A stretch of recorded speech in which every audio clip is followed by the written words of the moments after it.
सुस्वागतम दोस्तों।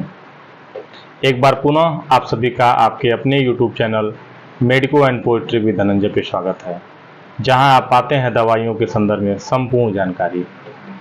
आज हम इस वीडियो में एक बहुत ही कॉमन समस्या लेकिन काफ़ी परेशान करने वाली समस्या के विषय में बात करेंगे। हाथ की हथेलियों में जलन होना एवं पैर के तलवे में जलन होना, सनसनाहट होना, झंझनाहट उत्पन्न होना, सुनपन पड़ जाना, जिसे हम बर्निंग फीट के नाम से जानते हैं। तो आज हम इस वीडियो में समझेंगे कि किन किन कारणों की वजह से बर्निंग फीट होता है।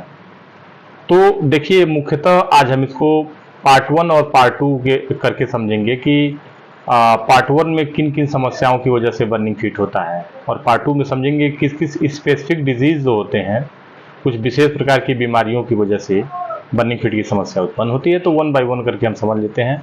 तो सबसे पहले हम पार्ट 1 की बात कर लेते हैं, जो जनरली किसी डिजीज़ की नहीं, कुछ कमियों की वजह से पाया जाता है। और जैसा कि मैं आपको बता दूं कि ये जो बर्निंग फीट की समस्या है, यह कोई बीमारी नहीं है, बल्कि बीमारी में प्रतीत होने वाला यह लक्षण है। तो चलिए हम इसको समझते हैं। कॉजेस ऑफ बर्निंग फीट जो सामान्यतः होते हैं, नर्व डैमेज हो गया हो, आपके पैरों में नर्व जो है वो कहीं दब गया हो, डैमेज हो गया हो, इसके फलस्वरूप आपके पैरों में एक्सेसिव हीट उत्पन्न हो रहा हो, इस वजह से समस्या देखी जाती है। इसके अलावा आपके शरीर में मेथाइलकोबैलामिन की कमी हो गई हो, विटामिन B12 की डिफिशियंसी हम जिसे कहते हैं, फोलेट की कमी हो गई हो, या फिर आपको किसी दवाइयों का साइड इफ़ेक्ट हो गया हो, या फिर दवाइयों का ओवरडोज हो गया हो, आप काफ़ी लंबे समय से किसी एनाल्जेसिक दवा का सेवन कर रहे हों, या फिर कोई भी एंटीबायोटिक दवा का सेवन कर रहे हों और आपको ये समस्या हो गई है, ओवरडोज हो गया है।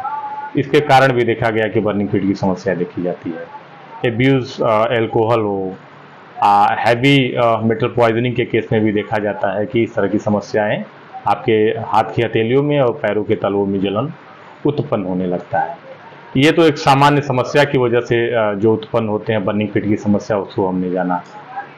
पार्ट 2 में हम समझते हैं कुछ स्पेसिफिक डिजीज, कुछ विशेष प्रकार की बीमारियों की वजह से भी ये समस्या देखी जाती है। सबसे पहले इसमें आता है diabetes.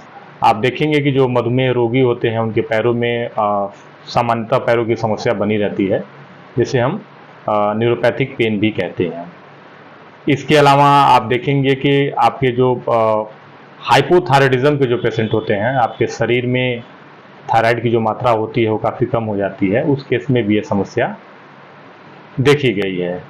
Inflammation in blood vessels, जो आपकी रक्त ध्वनियाँ होती हैं, तो उसमें आपके सूजन उत्पन्न हो जाता है, इस कारण से भी ये समस्या देखी गई है। इसके अलावा आपके लंग्स में या फिर लिम्फ ग्लैंड होता है, इसमें यदि सूजन हो जाता है, इन्फ्लामेशन, तो भी ये समस्या देखी गई है।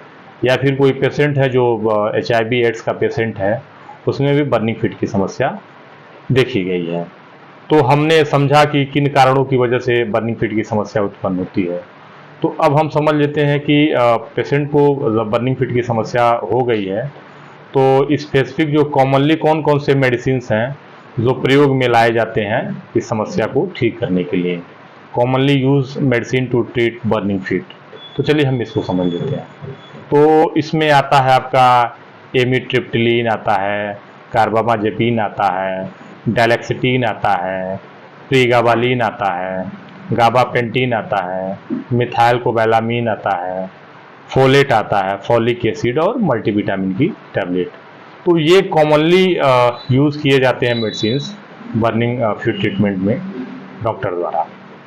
तो अब हम इसमें 1 बाय 1 करके समझ लेते हैं कि कौन सी समस्या, किस समस्या द्वारा उत्पन्न बर्निंग फीट की समस्या आती है, तो उसमें कौन कौन सा मेडिसिन डॉक्टर द्वारा दिया जाता है, हम उसको समझ लेते हैं।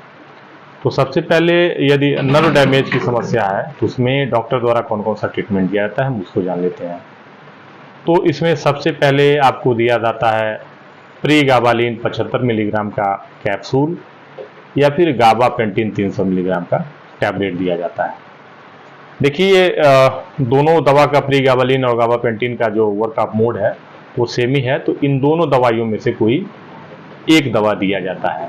अच्छा, रही बात कि इन दवाइयों का कुछ अपना निजी साइड इफ़ेक्ट भी है, जैसे both drug causes weight gain, ये दोनों दवाइयाँ लेने से वज़न में बढ़ोतरी होती है और ये सिडेशन भी कॉज करता है, जैसे कि नींद आना। चूँकि ये एंटी कन्वल्सेंट ग्रुप का मेडिसिन है, तो सिडेशन कॉज करता है, आपके थोड़ा सा माइंड के फंक्शन को, वर्किंग जो फंक्शन है उसको भी स्लो कर देता है, जिसके फलस्वरूप आपको जो दर्द वगैरह होता है, जलन वगैरह होता है, उसका सेंसेशन भी आपके माइंड तक कम पहुंचता है, तो दर्द की अनुभूति फलस्वरूप कम होती है।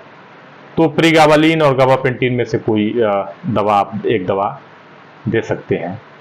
इसके साथ ही साथ आप मल्टीविटामिन का टैबलेट भी दिया जाता है, और ये वैसे तो दिन में एक एक गोली लेने के से ये अपने आप में सफिशिएंट है, सामान्यतः समस्या दूर हो जाती है, और इसको डॉक्टर द्वारा 20 से 30 दिन तक लेने की सलाह दी जाती है।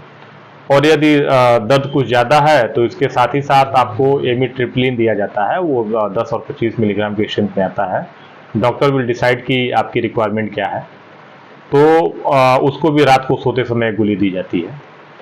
तो ये तो नर्व डैमेज की समस्या है, तो ये दवाइयों से ये ठीक हो जाता है। इसके अलावा यदि विटामिन B12 की डिफिशियंसी है तो उस कंडीशंस में डॉक्टर द्वारा पेशेंट को आपको मिथाइल कोबैलामिन, जिसे हम मेकोबैलामिन 1500 माइक्रोग्राम कहते हैं, जो मार्केट में आपको न्यूरोकाइंड ओडी के नाम से हर